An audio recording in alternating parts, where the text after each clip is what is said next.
دوسری جانب مریم نواز کہتی ہیں کہ پارٹی قائد میاں محمد نواز شریف کے خلاف سازش کرنے والے گھروں کو چلے گئے۔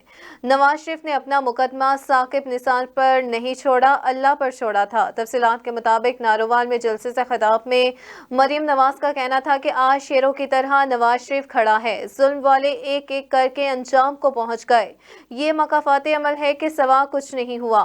انہوں نے جھوٹے الزام لگائے لیکن ہم سب سرخرو ہوئے، ان پر لگے الزام سچ ثابت ہوئے۔ مکافات عمل کے شکار چاروں طرف نظر آتے ہیں۔ یہ فتنہ تھا، اسے پاکستان تباہ کرنے کے لیے لایا کیا؟ مار دو، مر جاؤ، تباہ کر دو، یہ سب کچھ کرنے آئے تھے۔ نواز شریف کے ساتھی آہنی دیوار کی طرح کھڑے رہے، کوئی پریس کانفرنس نہیں ہوئی کہ ہم نواز شریف کے ساتھ نہیں ہیں۔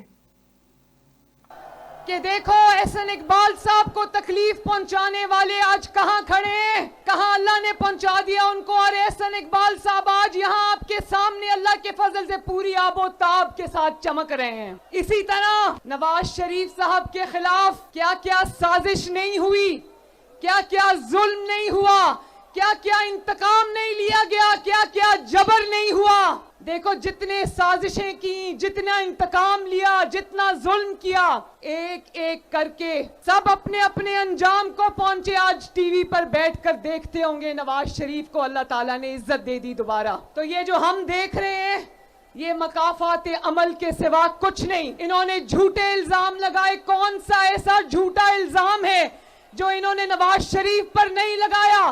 آج ایک ایک الزام جو ان پر لگا اور انہوں نے کبھی لوگوں پر لگایا، ان پر سچ ثابت ہوا۔ کل عمران خان کو 10 سال سزا ہو گئی قومی راز افشا کرنے پر، قومی سلامتی سے کھیلنے پر، آج اس کی بیوی کو سزا ہو گئی۔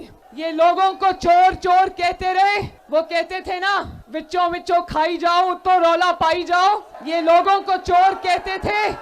اللہ تعالیٰ نے ان سب کو سرخرو کیا، یہ پورے خاندان سمیت آج اللہ کے فضل سے چور ثابت ہوا ہے۔